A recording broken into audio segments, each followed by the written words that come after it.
وادخلوا تزوجوا عباد الله. مرحبا يا أصدقاء، أتمنى أن تكونوا جيدين، وإن لم تكونوا كذلك سوف تصبحون كذلك. السلسلة ديالنا اليوم مع الفقيه المختص في إقامة اللايفات. وعباد الله أنا راني في الله.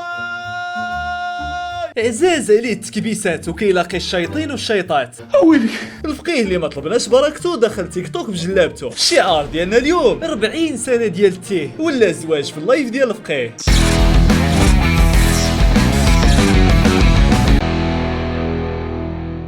قبل ان يبدا فيديو اليوم كالعاده لايك الفيديو، ابوني في شين يوتيوب وفعلوا خاصيات الجرس. حنا راه عارفينها حركه متعبه بحال هكا، ولكن غير عاونونا باش نطغاو، راه الطغيان ديالنا غادي يكون رهيب.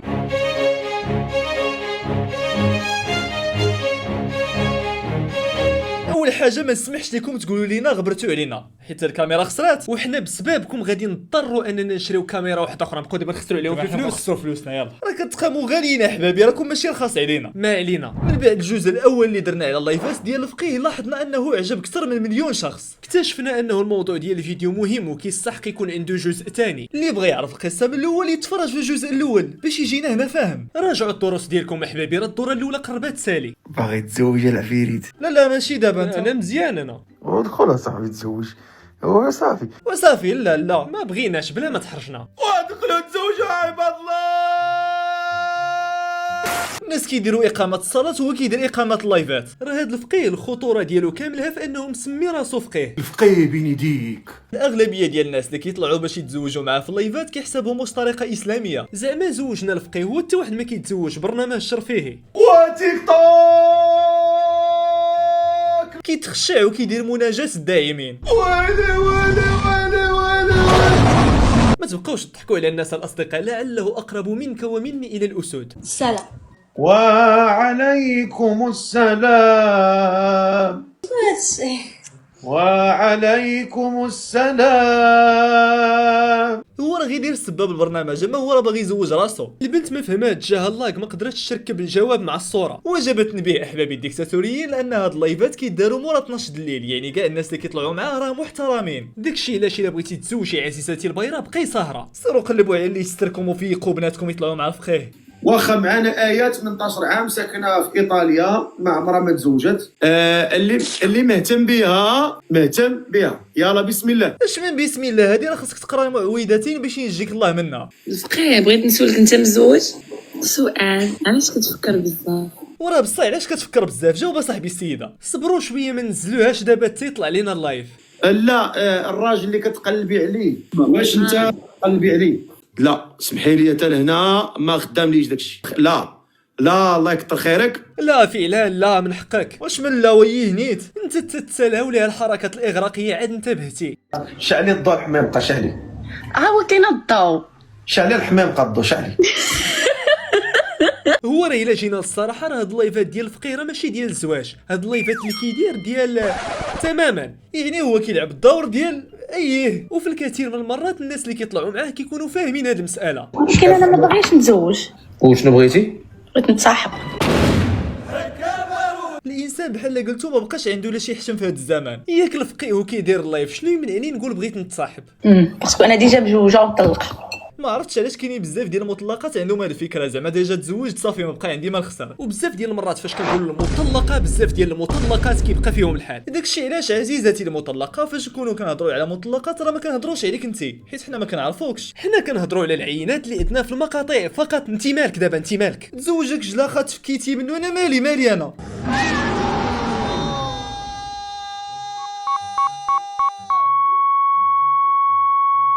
ما عرفتش كاع كيفاش غادي نقولها لك. شنو هيك لاباس؟ الفقيه قتلو سبع. الله اكبر، كلها شجاعه حارب الاسد لوحده. ولا وراه الفقيه صيفطوه ليه يغتالوا الاصدقاء لانه ينصر الحق. لا حول ولا قوه. ولا مات ناس، يعني مات نائما مستور في دارو. وما مستوش 40,000 واحد في اللايف. اتعني انه لم يمت ساجدا؟ لا راه في وقت الصلاه كيكون طلق لايف. 39 عام ساكنه في سويسرا، عندها الجنسيه ديال اسبانيا، مزوجه مطلقه وعندها وليد عنده 18 عام تبارك الله، راه هز راسو براسو خدام. دخل عليها بجنسيه بحال يامال. كيطلعوا واحد الانواع في هاد اللايفات خاصني ب10 0 ولي ستوندار ديالهم ماشي واقعيين. كم ما تديروا في تركيا. اسيدي الفقيه يا سمراني. السوء نوع كاين ديال النساء هو اللي ما كيحترموش لاج ديالهم، حتى الرجال تهدني. انت غتبقى جالس وكتقلب تما كتلقاها كبيره وكدير واحد التصرفات واحد الحركات ما كيديروهمش حتى البنات اللي باقيين صغار، ما كتبانوش كيوت. اختي عجبتيني انايا وبغاو اسي اشرف. اشنو انت لاش مطلعهم تما باش تطبع عليه الفيزا؟ انا كنطلعهم باش يتعاجبوا مع بعضياتهم. انت عزب ياك عمرك ما تزوجتي. والله عمري تزوجت الفقيه. ودابا هذا السؤال فاش غادي يفيد؟ هذا السؤال السيد ابو هذا يفيد تشنيد فاش غيفيد تزوج ولا ما تزوجش؟ زعما راه جبت لك تعاقد مزيان مازال ما طاحوش عليه الفراق كبار، واخا عليه كان منقب. ها سيدي الفقيه قول له يعملها. سنيه انت عندي ها انتم ها كان رجل اصبح خروف. والله يا سناني انت صاحبي عتقتها. لا صافي. لا تبارك الله سنينات تبارك عندك صحاح. سيدي الفقيه كي جا. ايوا دابا الا سيدي الفقيه قال كي جا فينا نوليو؟ شنو غيقول لك الفقيه جاني غزال؟ راه انت اللي غديه ماشي هو. شفتي فاش كتولي حميده ستار شنو كيطرا؟ كتقردنك الحياه. نصيحه للشباب ملي تكونوا وليدات نقيين واعيين وقاريين ما تطيحوش لي ستوندار ديالكم، ما تقولش في عقلك ماشي مشكل ندوز غير هادي، لا مشكل. قال لك عقلك انا بديت كنكبر في دارنا وقلالو الفرص ماشي مشكل نديها بربعه الوليدات، لا مشكل. بركه علينا من اصلاح اخطاء الاخرين، حنا ماشي ستيلو حمر وماشي بلونكو. انا عندي غير واحد السؤال، دري مستقر ماديا طالع يتزوج في لايف باش غادي يكونوا كيدعيو مع والديه. الله يرضي عليك، الله يجعلك تلقاي السهله في الحياه. ايوا شتي دعاء مستجاب. ما تبقاوش الوالدين ديروا مع ولادكم هكا ادعيه فضفاضه، راه البيبان السما كيكونوا محلولين. وكاين شي سهل اكثر من هادي؟ ما بيش وما صافي ما بيش. يا شتي حتى السهله ما بغاتوش. وشكون قال لك انا موافقه؟ يقول المثل رضينا بالهم فلم يرضى بنا. لا ترضى بالهم فوالله انك ستعيش حياه مليئه بالغم. لا مصروع هادي واعريك سرعت. ماما طلعني الفقيه. ايه سعدي وفرحي بنتي طلعها الفقيه. عرفتو دابا شي واحد يسمعها من البعيد غيحسبها بنتها طلعها الفقيه باش تقول شي سؤال ديالها بحال الدين والناس. ماما كتموت على فيديوهاتك الله وكتفرج فيك بالليل وبالنهار.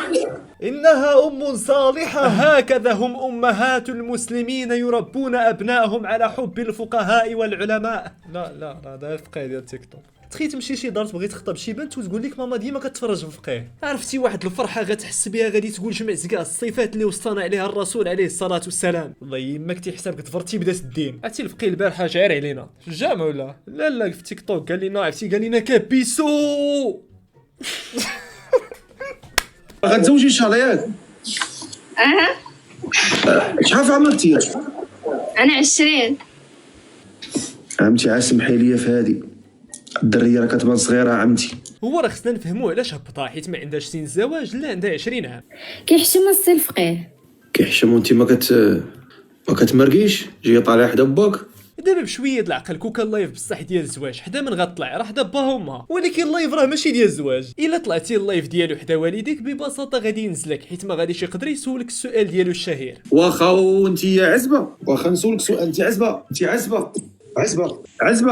انت عزبه. ودابا هذا سؤال كيتسول حدا الوالدين. ايها الفقيه المزور، الا تعلم ان سؤال فتاه امام الملأ عن عذريتها لا يجوز ولا يجوز ولا يجوز؟ اذا كان جواب نعم فقد دخلت في احشائها وسببت لها احراجا، اما اذا كان جواب لا فهنا الطامه الكبرى. ودابا هو المشكله ما كيحمل الصحاب كيبغي لا باقي عزبه هكذا. كيفاش متاكده غدير ليها الكشف بكري؟ بغات تقول لي لا راه عاد تفكرت لا. راه الفضيحه والضرب في اعراض الناس راه هو هذا، ماشي هو انسان مشوه راسو في العلن وفرحان بالشهاده ديالو وانت ما خصكش تهضر عليه. ولا ما تسولنيش. واش ما نسولش؟ ما كنتي بغيتي تدوزي تمشي عند السيد رمانه مغمضه ولا؟ وانت مالك؟ ولا بصيغه اخرى مالك انت؟ فرضا السيد بغى رمانه مغمضه تجي انت تفرقعها في اللايف. واش فتي حتى الا ما هضرناش بالدين راه لا ادبا ولا اخلاقا هذا السؤال هذا ما دايش. السؤال كيهم غير جوج ديال الناس ماشي 40,000 واحد في اللايف. ما عمرك ما درتي شي علاقه غير شرعيه؟ الكذب على الله حرام. لا درت. الانسان هو اللي يكون صريح، حتى الا ربي ما فضحوش هو يفضح راسو. ما غرقتي. كيفاش ما غرقتش؟ واش باقي عزبه؟ لا كذب على الله حرام. قضي الامر. لا قضي الامر. قضي الامر. ما بقى عندنا علاش نحشموا، حتى البنات اللي كيطلعوا معاه في شكل كيجاوبوا زعما عادي بحال داروا عمليه ديال الجلاله. دابا انا ما كاينش اللي بقى فيا اصلا قد حميده، حتى الا بغى يستراش غيستر. اسمحوا لي ولكن كيخليو حميده يخدم. قول لي بليا مشي بليا كتكبي كتشربي كتشيشي كتقبي كدير شي مصيبه قول لي. انا ما ولا سالتش لا ما كندير والو، حتى الصلاه ما كنصليهاش، ما كندير والو. وحتى الناس كاع الانسان نيت ما يصليش، دخلت الصلاه حتى هي مع المحرمات، لا حلال لا حرام، زعما غير كنعيش. انا اللي كيضحكني هو كتكون وحده ما كتصليش وكتقول لك بغيتو كيخاف الله، ياك واخا قريب هو كيتسناك. الفقيه مسكين ديما كيطيح في واحد الفخ، فاش كيبغي يسول السؤال المفضل ديالو البنات ديال الجاليه ما كيفهموهش. انت عزبه، كيفاش عزبة؟ انت باقا بنت. أنا بنت. ودابا كيفاش غادي يدير يشرح ليها؟ راه الاغلبيه كيكونوا واخدين من الثقافه الغربيه ما فاهمينو كاع علاش كيهضر. بالي فهمتك. نو ماشي بنت. واش خلاص الغرض ولا مازال؟ قدا مقديه. قال لك راه دار معاه الوراق، الله يسهل عليه، الله يسهل عليه. اصلا الانسان يشوف القلب شنو فيه، داك الشيء الانسان يعيش لافونير، ماشي يبقى الانسان يفكر في الماضي. زعما انتيا الحمد لله الحمد لله. عزبه. لا والحمد لله. علاش؟ دابا هنا بالضبط راه واقع واحد الاصطدام ثقافي، العادي عندهم ماشي هو العادي عندنا. المشكل هو يولي داك ما عاديش عادي عندنا، ما عاديش ديالهم غادي يعادي لينا العادي ديالنا، والعادي ديالنا غادي يولي ما عاديش، وهنا غيوقع واحد العداء كبير وعداوات. داكشي علاش الانسان العدو. دابا الانسان واش يعدي باش ما كان ولا ما يعديش؟ على حساب العده. برنامج الزواج ديال الفقيه عنده جوج ديال الكارهين. الكاره الاول هو الجاهل. هاد القضيه كاينه. انا يلاه البارح لقيت ليا زامي داخل مع جوج الليل في لايف باش عندك تكون باير وتزيد ليها جاهل وما كتدخلش اللايف ديال الفقيه. الجاهل الاخر كتسنى انا تنقول لك شنو واقع في الدنيا. والصنف الثاني وهو الخطير، وهو صاحب الفكر الايديولوجي المسموم. راه بصح كاينه هاد القضيه هادي تبعو كاين الفقيه بوحدو ما عمرو غادي يشوه المعاني. بالنسبه ليا كاين واحد الشرف اخر كثار من داك الشرف اللي حنا تنهضروا عليه، وانا بالنسبه لي ماشي داك هو الشرف هو شرف الاعتراف. شوفوا الفتوى ديال التيك توك كي دايره، فقدوا العذريه ديالكم، قدموا غير اعتذار وحنا عاذرينكم. يعني دابا البنت الا شهرت بالمعصيه غادي تكون اعترفت وبذلك غيكون عندها شرف جديد. انا ما تحلش بزاف، ما يفهمش. كاينه شي بليان بلي شويه كتكمي تتشرب تتشياش شويه الكارو شويه الكويسات. حتى انا راه كيعجبني بدا شتي انا الشرف اللي كيعجبني انا هو الصراحه. واش ما فهمتوش نتوما دابا علاش هذا الفقيه كيدافع بشراسه على هاد الانواع؟ حيت انت كتفيق مع 8 الصباح وكتضرب تماره ما غاديش تدعمو في نص الليل. اي انسان كيدير شي مجهود وكيعرق على دوك الفلوس ديالو ما غاديش يمشي يشتتهم في اللايفات، عكس الناس اللي عندهم اعذار ماشي شرعيه ما كاين غير تيرشرش. يعني لو فقيه واش غادي يشكرني انا وياك اللي بالنسبه ليه مزاليط، ولا غادي يشكر الناس الاخرين اللي كيعطيو الفلوس؟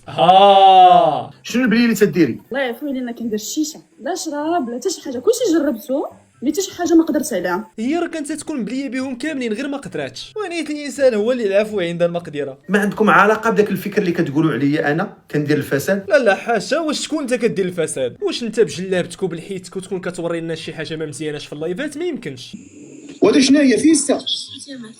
هذه فيستا. ولكن مع ذلك وللامانه كيطلعوا معاه غير ولاد وبنات الناس. تيسر معاها هي راه بانت ليا بنت الناس، ما كاينش فيها مزاح. انا الناس انت ولد الناس. دابا هادي كانت مشاركه في قسمه ونصيب وما لقاتش النصيب تما في برنامج على قدو، وغتلقاه هنا كيشهد الزور وحنا كنشوفوا البرنامج باقي حلقه صوت وصوره. قبل ما تبغوا تنصحوا الناس سيروا ترباو. وغاسي تربى بعدا انت اللي مسمي راسك فقيه عادي تبعوك الناس. اتامرون الناس بالبر وتنسون انفسكم؟ راه بحال هذا امثله على شنو واقع في الواقع. اي واحد كيضرب عليك جلابه وكيربي الحيه كيبدا يلعب عليك باللي هو اللي حاكم الدين. علاش اليوم هاد البنات ما بقاوش كيتسوقوا لكم؟ علاش البنات ما بقاوش كيتسوقوا لينا؟ علاش؟ قول لنا حنا راه كنعانيو. ولات كتلبس لك خيط وتخرج لك قدام على راسك وتبين لك راسها عريان وبدا لانك انت ما كتسواش، لانك كتشوف واحد المجتمع ما عندوش اخلاق. حنا ما كنسواوش، حنا ما عندناش اخلاق. ما كاينش اخلاق البنات، ما كاينش والو. يلاه تبدلوا. شنو قلتي قبيلات؟ ما عندكم علاقه بداك الفكر اللي كتقولوا عليا انا كندير الفساد؟ لا حاشا. واش يكون فساد؟ شفتوا اللعب بالمصطلحات كيفاش داير؟ دابا البنات كيلبسوا شويه ديال الملابس حيت الدراري ما كيسواوش. ايوا راه على هذا الحساب راه غيوليو هما اللي ما كيسواوش. قلتي ساكن؟ قلتي بنت اكادير شنو كاين في اسبانيا حاليا؟ واسبانيا زعما مشيتي ليغال ولا الليغال؟ كيفاش غادي الليغال وانت جالسه في اكادير كتقولي الليغال؟ ما عرفتش نتعلم هاد الهضره تاعي. صوره ديال كلاخ مجموعه في لايف جاتو غريبه انها تقولها ليه بلونجلي حيت ساكنه في اكادير، وتا هو قال ليه ما عرفتش فين تعلمت هاد الهضره، زعما جاتو قاريه. انا متفهم انه بزاف ديال البنات جالسين في الدار وكيتعرضوا للضغط الاسري امتى، ولكن لا ما طلعيش لايف. راه غتلاقي مع شي واحد مسخوط الوالدين يكون سايكو. علاش ما درتيش العشاء؟ ما صبنتيش؟ قلت لك صبني ما صبنتيش. دوي ما قزيمش الترجمه. سدي على راسك الصندوق تنقول لك خرشي قولي 100.